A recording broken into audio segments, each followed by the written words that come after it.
We go to one other issue that seemed to have been on the minds of a few people. Unfortunately, many do not seem to know about data protection. Now, the Data Protection Act 2012, that's Act 843, was passed by Parliament in 2012 to protect the privacy of the individual and personal data by regulating the processing of personal information. The law provides for the process by which one can obtain, hold, use, or disclose personal information and other related issues bordering on the protection of personal data. Joining us in studio to have a little more discussing on this particular issue is Teki Akwete Falconer. She is the Executive Director of the Data Protection Commission. Good afternoon to you, Teki. Good afternoon. Thank you for having us. Right. To start with, do you think that a lot of Ghanaians know that there is the Data Protection Commission? Yes and no. The Data Protection Act itself had been a process. It has been on the pipeline since 2008. Okay. So there were a number of processes that we went through for the passage of it.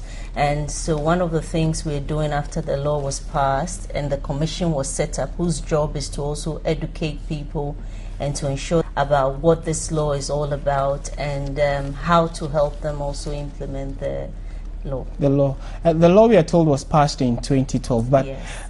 What is data protection really to the very ordinary person? If you say data protection, what does it mean? What is even data? Well, essentially data protection laws deals with the individual's right to protect their own information. You know that as Ghanaians, our right to privacy is enshrined and protected and guaranteed under Article 18.2 of the 1992 Constitution. Right. But with the advent of technology, you would agree with me that it's become very easy to process or use, people's information without necessarily getting their consent, without, before using such information. And so a law like data protection comes in place to put in parameters that will ensure that we can still protect this guarantee that is given to us under the 1992 Constitution, which is the right to everyone for the privacy of their information. Yeah.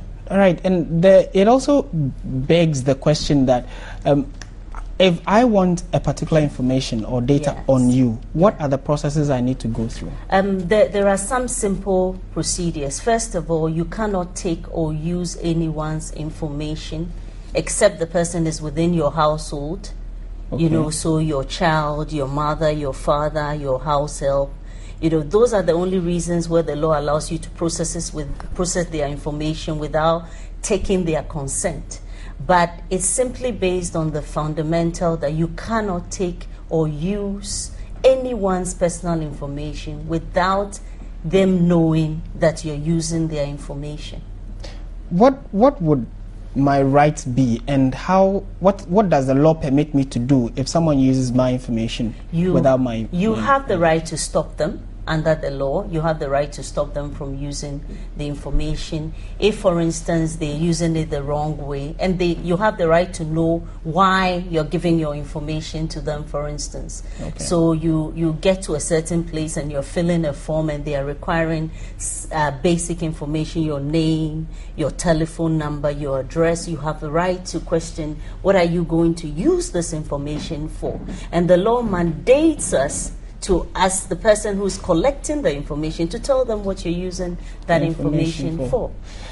Does the law also give the powers to people in public office not to disclose some information when it is critical? Yes, this law, in fact, mandates everyone, and Section 91 of the law specifically says that it binds the Republic. And so what the law goes on to say is that for Parliament, the law enlists the Clerk of Parliament to be in charge of the protection of personal information. Right. For the executive, it states the various chief directors in the particular ministries. For the judiciary, it designates the judicial secretary, to champion data protection and implementation of the law within those arms of government. So essentially, once we have the right to privacy of our communications, it means that everybody You know, no one is above that law. We all have to comply to protect that information. Okay, we also would want to find out, maybe finally though, that is there any correlation between the law on data protection and then the right to information bill, which has been waiting, everybody's waiting for that law to be passed? Is there any connection, any link at all? I get this question a lot. There is a link. Of course, it's all information, and in some situations there may be personal information that may have to be disclosed, you know, which the data protection law seeks to protect.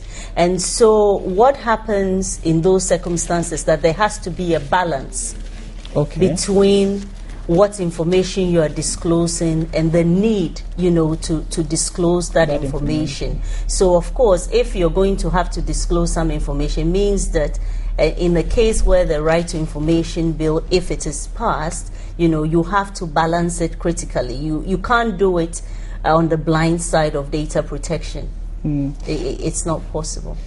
There seems to be a lot more would want to ask on this issue, one of which would be, if it is necessary that we get your information, you know, can we go ahead and get without your prior knowledge, especially if it has to bother on issues about national security or the health of a particular person? There are clearly specified requirements under the law, you know, under which national security, of course, is one of them.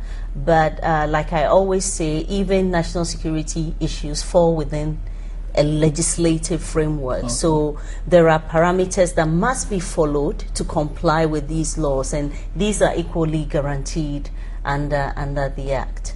Okay, we'll have to leave it here for now. Thank you very much. Teki Akwete Falconer is the Executive Director of the Data Protection Commission, and was just giving us an update. For those of you who do not know, you have a right and you also have privileges when it comes to issues of data protection. And in our subsequent bulletins and also on our website, we'll be putting out more information about the Data Protection Commission. Thank you very much once again.